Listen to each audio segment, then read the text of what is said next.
है माता दी। आप सभी प्यारे प्यारे दोस्तों को नवरात्रि में भूल से भी ना बनाई ये 4 सब्जियां, वरना माँ दुर्गा का लगेगा श्राप और घर में आएगी भयंकर गरीबी। नंबर 1, मूली। हमारे ज्योतिष शास्त्रों के अनुसार मूली का संबंध राहु से बताया गया है। अगर आप अपने राहु के दोष को दूर करना चाहते हैं तो मूली का दान जरूर करें। आयुर्वेद के अनुसार यह बात वर्धक होती है। अगर आप मूली का सेवन करते हैं तो इससे आपके अंदर का रजो और तमो गुण में बढ़ोतरी होती है। इसलिए हमारे शास्त्रों में व्रत के समय मूली का सेवन करने से मनाही है। पर 2, बासी खाना। भगवत गीता में बासी खाने को तामसिक और रोग वर्धक बताया गया है। इस तरह के भोजन को अपवित्र की श्रेणी में रखा गया है। इसलिए अगर आप बासी या जला हुआ भोजन व्रत करने के दौरान करते हैं तो इससे आपका व्रत निसफल हो सकता है। नंबर 3, प्याज और लहसुन।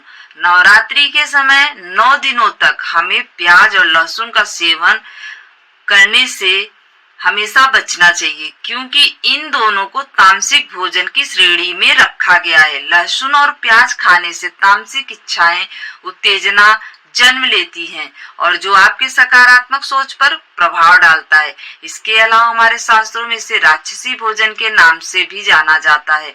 ऐसा इसलिए क्योंकि इनकी उत्पत्ति राहु और केतु से हुई है। यही वजह है कि इन्हें खाने से गंध आती है और किसी भी तरह की पूजा पाठ में इनका उपयोग कभी नहीं किया जाता है। नंबर 4, मांस। नवरात्रि के समय में मांसाहार का सेवन भूलकर भी न करें। ऐसा करना हमारे शास्त्रों में वर्जित माना गया है। ऐसा कहा जाता है कि साधना के समय किसी भी तरह के जीव को भूलकर भी नहीं सताना चाहिए। दुर्गा सप्तशती के पाठ में इसको लेकर खास निर्देश दिए गए हैं। नवरात्रि के समय पूजा पाठ करने वाले व्यक्ति को जीवों पर दया और प्रेम भाव रखना चाहिए और अहिंसा से दूर रहना चाहिए। नंबर 5, मसूर दाल। ऐसा माना जाता है कि मसूर दाल हमारे धार्मिक दृष्टि से अपवित्र होता है। इसका संबंध मंगल ग्रह से होता है। ऐसा कहा जाता है कि अगर आप इसका सेवन करते हैं तो इससे आपके मन में उग्र और तामसिक विचार का संचार होता है। आयुर्वेद में इसे रजोगुण को बढ़ावा देने वाला अनाज बताया गया, जबकि हमें साधना के समय सात्विक गुणों को बढ़ाना चाहिए। नंबर 6, सीताफल और गाजर। वैसे तो ये दोनों फल की श्रेणी में आते हैं, लेकिन इन्हें भी खाना नवरात्रि में मनाही है। ऐसा इसलिए क्योंकि इनका सेवन करने से रजोगुण में बढ़ोतरी होती है और इसके साथ ही गाजर जो कि भूमि के नीचे उगता है, इसलिए हमारे शास्त्रों में इसे अपवित्र माना गया है। नंबर 7, बैंगन। नवरात्रि में बैंगन से दूरी बनाकर रखें और इसका सेवन भूल से भी ना करें। ऐसा इसलिए क्योंकि बैंगन में रजोगुण के तत्व होते हैं। अगर आप इसका सेवन करते हैं तो इससे आपका सात्विक विचारों में कमी आता है। इसके साथ ही इससे त्वचा रोग होने की संभावना बहुत हद तक बढ़ जाती है। बैंगन हमारे काम भाव को बढ़ाता है, इसलिए नवरात्रि में कभी भी बैंगन की सब्जी नहीं बनाना चाहिए। नंबर 8, सफेद नमक। हमारे देश में ज्यादातर लोगों को तीखा और चटपटा खाना पसंद होता है। इसके साथ ही इस तरह के खाने में नमक की मात्रा काफी ज्यादा होती है। नवरात्रि में नमक के रूप में समुद्री नमक का इस्तेमाल किया जाता है, जिसे आप सफेद नमक भी कह सकते हैं। लेकिन इन 9 दिनों में आप सफेद नमक की जगह पर सेंधा नमक का इस्तेमाल करें, क्योंकि हमारे ज्योतिष शास्त्र में सेंधा नमक खाने की ही सलाह दिया जाता है। सेंधा नमक में सोडियम की मात्रा बहुत कम होती है, जिसकी वजह से यह हाई ब्लड प्रेशर वालों के लिए काफी फायदेमंद होता है। इसलिए अगर आप नवरात्रि में 9 दिनों के लिए उपवास कर रहे हैं तो इस दौरान केवल सेंधा नमक का ही प्रयोग करें। नंबर 9, मसाला। नवरात्रि का व्रत करते समय हमें कुछ मसालों का परहेज करना चाहिए। इन मसालों का नाम है हल्दी, गरम मसाला और जीरा पाउडर। इन्हें खाने से बचें। नंबर 10, अनाज। अगर आप भी नवरात्रि में 9 दिनों के लिए उपवास कर रहे हैं तो आप इन अनाज से काफी दूरी बनाकर रखें। इनमें से चावल, गेहूं, बेसन, सूजी, मक्के का आटा, रागी, बाजरे का आटा शामिल है। व्रत में इन सभी चीजों का सेवन करने से सख्त मनाही है। ये वो 10 चीजें हैं जिसे हमें नवरात्रि में नहीं खाना चाहिए।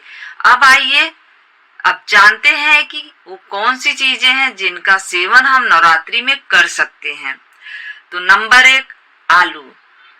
तो दोस्तों आलू नवरात्रि में आप आलू को उबालकर उसके ऊपर की स्किन को हटाकर इसमें सेंधा नमक मिलाकर खा सकते हैं।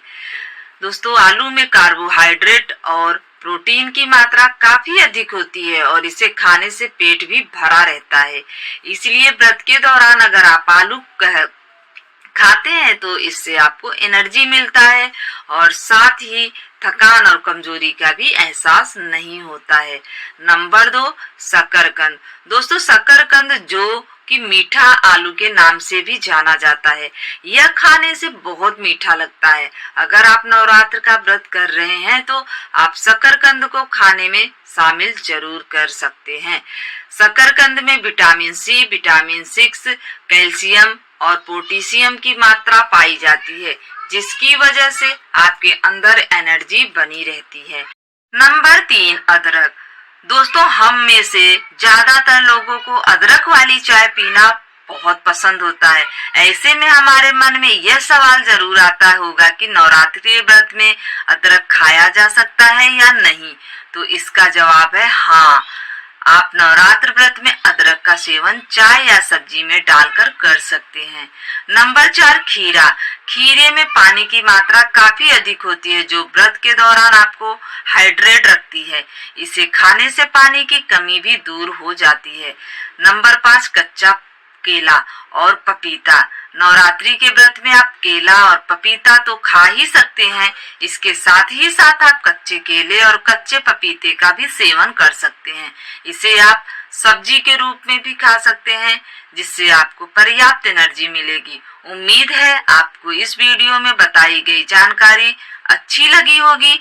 वीडियो अच्छी लगी होगी तो दोस्तों इसे दूसरों के साथ, फ्रेंड्स, फैमिली के साथ शेयर करें ताकि ऐसी ही वीडियो हम हमेशा आपके सामने ला सकें। और मिलती हूँ आपसे नेक्स्ट वीडियो में। तब तक के लिए दोस्तों नमस्कार। वीडियो पे बने रहने के लिए धन्यवाद। अपनों का ख्याल रखिए। जय माता दी।